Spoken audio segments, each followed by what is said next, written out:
89번 개업 공인중개사의 고용인에 대한 다음 설명 중 옳지 않은 것은 1. 개업 공인중개사가 고용인을 고용한 때에는 업무 개시 전까지 고용관계가 종료된 때에는 종료된 날부터 10일 이내에 등록관청에 신고해야 한다. 맞습니다. 2. 개업 공인중개사가 고용할 수 있는 중개보조원의 수는 개업 공인중개사와 소속 공인중개사를 합한 수의 5배를 초과하여서는 아니 된다. 맞습니다. 3. 개업 공인중개사의 고용인은 개업 공인중개사의 중개 업무를 수행하거나 개업 공인중개사의 중개 업무를 보조한다. 틀렸죠? 중개 업무를 보조하는 것은 고용인 중에서도 소속 공인중개사만 됩니다. 이런 경우에는 소속 고용인 중에서 소속 공인중개사라고 꼭 밝혀주어야 합니다. 개업 공인중개사의 고용인 중 중개보조는 중개 업무와 관련된 단순 업무를 보조하는 데 그치고 소속 공인중개사는 중개 업무를 수행하거나 개업 공인중개사의 중개 업무를 보조합니다. 그래서 3번은 X. 4. 소속 공인중개사가 중개 행위를 한 경우에는 거래계약서와 중개대상물 확인 설명서에 개업 공인중개사와 함께 서명 날인하여야 한다. 맞습니다. 5. 고용인이 불법 행위로 징역형이나 벌금형을 선고받아서 개업 공인중개사가 300만원 이상의 벌금형을 받아도 등록이 취소되지는 않는다. 이건 판례에 의해서 이렇게 나왔습니다. 맞습니다. 다 오고 하나만 X, 옳지 않은 것을 고르니까 89번은 3번이 정답이 되겠습니다. 90번 고용인의 업무상 행위와 개업 공인중개사의 책임에 대한 설명이다. 거리가 먼 것은 1. 소속 공인중개사와 중개보조원의 업무상 행위는 고용한 개업 공인중개사의 행위로 간주한다. 맞습니다. 2. 고용인의 고의과실이 원인이 되어 중개의뢰인에게 재산상 손해를 입힌 경우 개업 공인중개사는 손해배상에 책임을 진다. 맞습니다. 3. 이의 경우 고용인과 개업 공인중개사 모두 책임을 지는 부진정 연대 책임을 지며 개업 공인중개사는 고용인에게 구상권 행사가 가능하다. 예, 맞습니다. 고용인의 업무상 행위로 중개의뢰인에게 손해를 줬을 때는 그래서 개업 공인중개사가 손해배상 책임을 진 경우 그때는 고용인에게 구상권 행사 가능합니다. 맞습니다. 4. 손해를 입은 의뢰인은 개업 공인중개사 중개보조인에게 선택적으로 손해배상을 청구할 수 있다. 그렇죠. 이 사람은 선택적으로 할 수 있습니다. 그렇지만 손해배상을 책임질 의무를 공인중개사법에서 구체적으로 개업 공인중개사에게 업무보장제도와 더불어 책임을 규명하고 있기 때문에 개업 공인중개사에게 책임을 청구합니다. 손해배상 청구를 일반적으로 맞는 지문이 되겠습니다. 5. 고용인이 불법 행위로 징역형을 선고받으면 그를 고용한 개업 공인중개사 역시 징역형을 받는다. 징역형이 아니죠. 벌금형입니다. 벌금형. 그래서 이것은 X. 다 오고 하나만 X. 자, 거리가 먼 것을 고르니까 90번은 5번이 정답이 되겠습니다.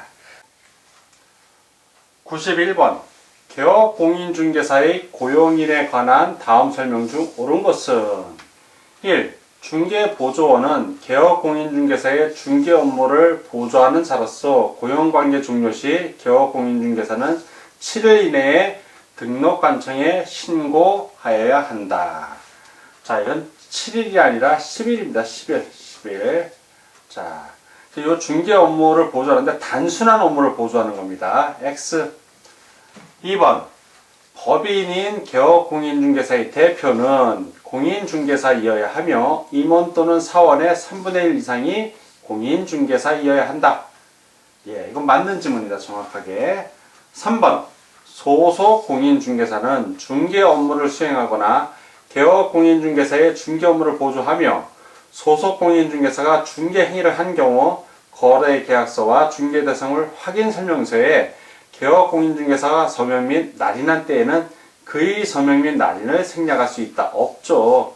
같이 하는 겁니다. 함께 하여야 한다. 같이 해야 됩니다. 그래서 없다는데 있다고 했기 때문에 3번은 X입니다. 4. 중개보조원은 공인중개사가 아닌 자로서 개업공인중개사에 소속되어 중개 대상물에 대한 현장 안내 및 일반 서무 등 개업공인중개사의 중개 업무와 관련된 중개 업무를 보조하는 자를 말한다. 이 중개 업무가 아니죠. 단순 업무를 보조하는 자입니다. 단순 업무. 그래서 X. 5. 고용인에는 소속 공인중개사 또는 중개보조원이 있으며 이러한 고용인의 업무상에는 그를 고용한 개업공인중개사의 행위로 추정한다. 본다죠. 본다. 즉 간주한다라고 해도 되고요. 다른 말로 본다라고 해도 됩니다. 그래서 추정하는 건 아닙니다. X. 다 X고 하나만 O. 옳은 것을 고르니까 91번은 2번이 정답이 되겠습니다. 92번. 공인중개사 법령의 내용에 관한 설명으로 옳은 것은 1. 휴업기간에 변경신고를 하지 아니한 자의 과태료는 20만원이다. 네, 맞습니다. 2번.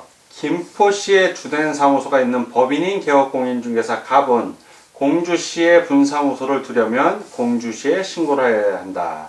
공주시 아니죠. 주된 사무소가 있는 시군구에 신고해야 된다. 그쪽이 등록관청이기 때문에 공주시가 아니라 김포시장에게 신고해야 되는 겁니다. 그래서 X. 3. 개업공인중개사 갑이 임차한 중개사무소를 개업공인중개사 을이 공동으로 사용하는 경우 등록관청의 공무원은 임대인의 동의 여부를 확인해야 한다. 임대인의 동의 여부를 확인하는 것이 아니라 기존 개업공인중개사의 승낙서를 받으면 되는 겁니다. 그래서 X. 4. 다른 법률의 규정에 따라 중개업을 할 수 있는 법인의 분사무소에는 공인중개사를 책임자로 두어야 한다. 꼭 책임자로 두어야 하는 것은 아닙니다. 그래서 X. 5.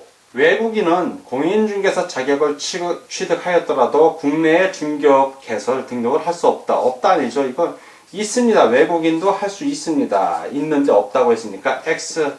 다 X고 하나만 O. 옳은 것을 고르니까 92번은 1번이 정답이 되겠습니다. 93번. 개업공인중개사의 휴업, 폐업 등의 신고에 관한 설명 중 틀린 것은 1. 법인이 등록 취소 처분을 받은 경우 법인의 대표자 또는 임원이었던 자가 처분일로부터 7일 이내에 등록증을 반납하여야 한다. 맞습니다. 2번. 개업공인중개사가 폐업 신고하지 않고 사무소를 폐쇄한 후 중개업을 영위한 경우 무등록 중개업자가 되는 것은 아니다. 그렇죠. 그냥 폐쇄만 했다가 신고를 안 했기 때문에 무등록 중개업자, 또 무등록 개업공인중개사 또는 비개업공인중개사가 되는 것은 아닙니다. 맞습니다. 3. 개업공인중개사가 폐업 신고를 하는 경우에는 등록증을 제출해야 하나 휴업 신고를 하는 경우에는 등록증을 제출하지 않는다. 폐업 신고할 때 등록증 제출하고요. 휴업 신고할 때도 역시 등록증을 제출해야 합니다. 않는다고 했으니까 X. 4. 휴업기간 변경은 6월, 6개월의 기간 안에서 변경할 수 있다. 맞습니다. 5. 개업공인중개사가 휴업기간 중 중개업을 행한 경우 무등록 중개업은 아니지만 행정처벌의 대상이 된다. 맞습니다. 다 오고 하나만 X. 틀린 것을 고르니까 93번은 3번이 정답이 되겠습니다. 94번. 개업공인중개사의 휴업, 폐업 등의 신고에 관한 설명 중 옳은 것은 1. 재개 시 등록관청에 미리 통보해야 한다. 통보 아니죠. 신고입니다. 신고. X. 2번.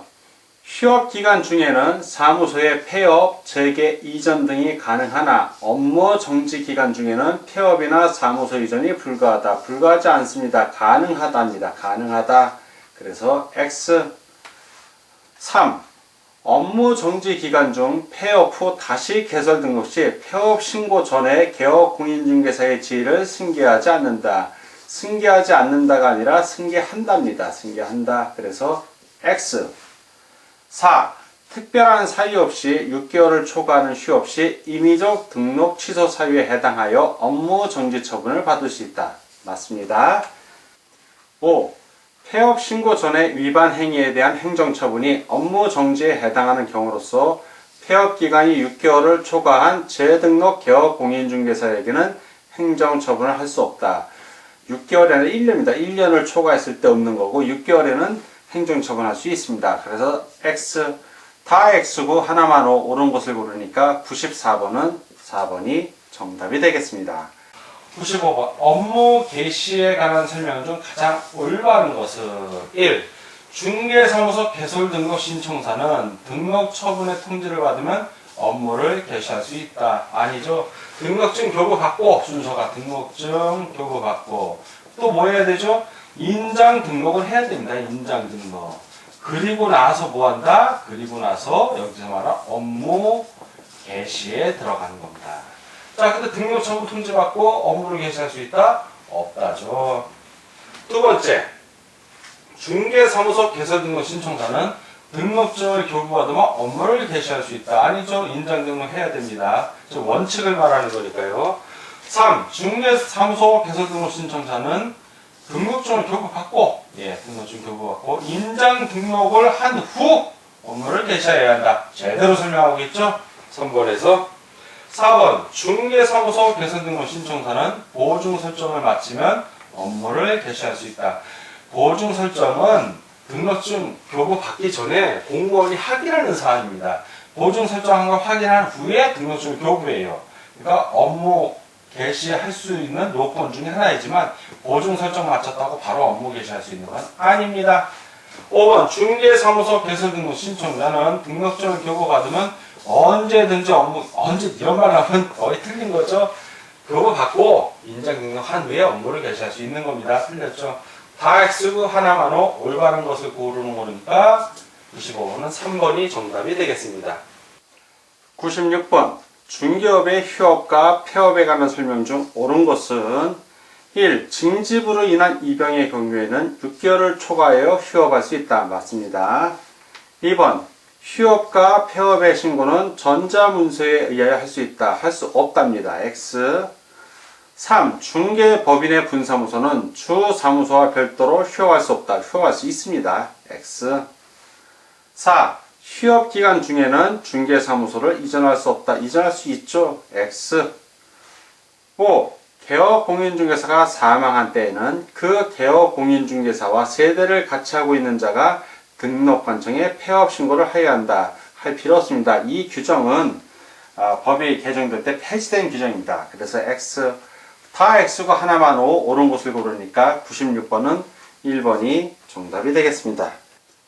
97번 휴업 및 재개 등에 대한 다음 설명 중 틀린 것은 1. 휴업은 6개월을 초과할 수 없으나 휴업기간 연장을 위한 휴업기간 변경은 3개월을 초과할 수 없다. 틀렸죠? 역시 6개월입니다. 6개월 똑같이. 그래서 X. 2. 업무를 계속할 수 없는 부득이한 사유로 인하여 휴업기간이 6개월을 초과할 수 있다. 맞습니다. 3. 이의 경우 부득이한 사유라 함은 질병으로 인한 요양, 징집으로 인한 입영, 취약, 그 밖에 이에 준하는 부득이한 사유를 말한다. 맞습니다. 4. 재개 시 등록관청에 신고를 해야 하며 재개 신고 시 등록관청은 반납받은 등록증을 즉시 반환하여야 한다. 맞습니다. 5. 휴업신고 위반 시 100만원 이하의 과태료에 처해진다. 맞습니다. 다 오고 하나만 X 틀린 것을 고르니까 97번은 1번이 정답이 되겠습니다. 98번 휴업 또는 폐업의 신고에 관한 설명 중 틀린 것은 1. 국토교통부의 유권 해석에 의하면 개업공인중개사의 휴업기간 중에도 중개사무소를 두어야 하나 다만 중개사무소로 활용하는 것이 아니고 다른 용도로 활용이 가능하다. 맞습니다. 2번 3개월 이하의 휴업은 신고 의무가 없으므로 출입문에 그 사실을 표시할 의무도 없다. 맞습니다. 3. 휴업, 폐업 신고 위반 시 100만원 이하의 과태료에 처해진다. 맞습니다. 4. 특별한 사유 없이 6개월을 초과하는 휴업을 한 경우 절대적 등록 취소 사유에 해당하여 업무 정지 처분을 받을 수 있다. 등록 취소 사유는 맞는데 절대적인 건 아닙니다. 임의적입니다. 임의적. 그러니까 등록관청이 등록을 취소할 수 있다. 취소하여야 한다가 아니라 취소할 수 있다. 이므로 임의적입니다. 그래서 X. 5. 3개월을 초과하여 휴업 또는 폐업을 하고자 할 때에는 미리 등록관청에 신고하여야 한다. 맞습니다. 다 오고 하나만 X 틀린 것을 고르니까 98번은 4번이 정답이 되겠습니다. 99. 공인중개사 법령상 중개사무소 등록증을 반납 또는 첨부하여야 하는 경우가 아닌 것은 1. 개업공인중개사가 3개월을 초과하는 휴업을 하고자 휴업 신고를 하는 경우 이때는 첨부해야 됩니다. 첨부. 그러니까 해당이 되고요. 2. 개업공인중개사가 중개사무소를 이전하고 이전 신고를 하는 경우 역시 이때 첨부해야 됩니다. 첨부. 1번의 경우에는 휴업할 때는 이건 반납입니다. 반납. 첨부하지만 첨부해서 반납을 했다가 그 재개할 때 다시 돌려받습니다. 자, 이것도 해당이 되고요. 3. 개업공인중개사 업무 정지 처분을 받은 경우 이때는 제출하지 않습니다. 업무 정지 처분을 받았을 때는 등록증을 반납하지 않습니다. 그래서 X. 4. 개업공인중개사가 폐업 신고를 하는 경우. 자, 폐업 신고를 할 때는 첨부해서 제출하죠. 예, 다 첨부해서 제출을 합니다. 폐업 신고할 때. 자, 그러니까 반납에 해당이 됩니다. 첨부를 하는데 첨부해서 내고 돌려받지는 않기 때문에 반납에 해당이 됩니다. 자, 이것도 해당이 되고요. 5. 개업공인중개사 등록 취소 처분을 받으면 역시 이때도 등록증을 반납을 할 때 등록증을 반납해야 됩니다. 그 7일 이내에. 자, 이것도 반납. 이건 확실한 반납입니다. 자, 그래서 1번, 2번, 4번 같은 경우는 첨부해서 내고 5번은 반납을 합니다. 그러나 업무 정지 처분을 받았을 때는 등록증을 제출하지 않아요. 그래서 99번은 3번이 정답이 되겠습니다.